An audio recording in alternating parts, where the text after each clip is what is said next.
মিরপুরের সবুজ উইকেট দেখে বাংলাদেশ পাকিস্তান টেস্ট সিরিজ শুরুর আগে লাইমলাইটে দুই দেশের পেস ডিপার্টমেন্ট, কিন্তু টেস্ট তো 5 দিনের খেলা।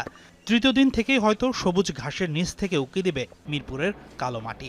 তখন কিন্তু ভালোভাবেই ম্যাচে আসবে স্পিনাররা। শুধু তাই নয়, এই সারফেসে শুরু থেকেও সাফল্য পেতে পারেন তারা। বাংলাদেশের টেস্ট ইতিহাসের সফলতম বোলারকে এই প্রশ্ন শুনলেই আপনার মনে হয়তো সাকিব আল হাসানের নামটা ভেসে উঠবে, কিন্তু উত্তরটা হলো তাইজুল ইসলাম। কারণ সাকিবের 246 উইকেটের বিপরীতে তাইজুল নিয়েছেন 250 উইকেট, তাও আবার 14 ম্যাচ কম খেলে। তাই তো পাকিস্তানের বিপক্ষে সিরিজে তাইজুল ইসলাম হতে পারে বাংলাদেশের বাজির ঘোড়া।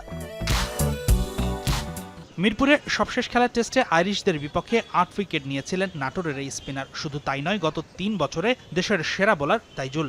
এই সময়ে 16 ম্যাচে 75 উইকেট নিয়েছেন এই বাঁহাতি।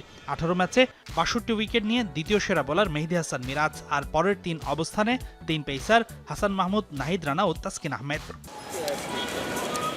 পরিসংখ্যানই প্রমাণ করে মেহেদী হাসান মিরাজও ঢাকা টেস্টে ব্যবধান গড়ে দিতে পারেন। ঠিক একই রকম উইকেটে রাওয়ালপিন্ডিতেও পাকিস্তানকে হোয়াইট ওয়াশ করার সিরিজেও কার্যকারী ছিলেন মিরাজ। বিশেষ করে পাকিস্তানের ব্যাটিং অর্ডারে 3 স্পেশালিস্ট বাঁহাতি তো থাকবেনই একাদশে, সংখ্যাটা আরও বাড়তেও পারে। সেই সাথে মিরাজের ব্যাটিংটাও বড্ড প্রয়োজন দলের।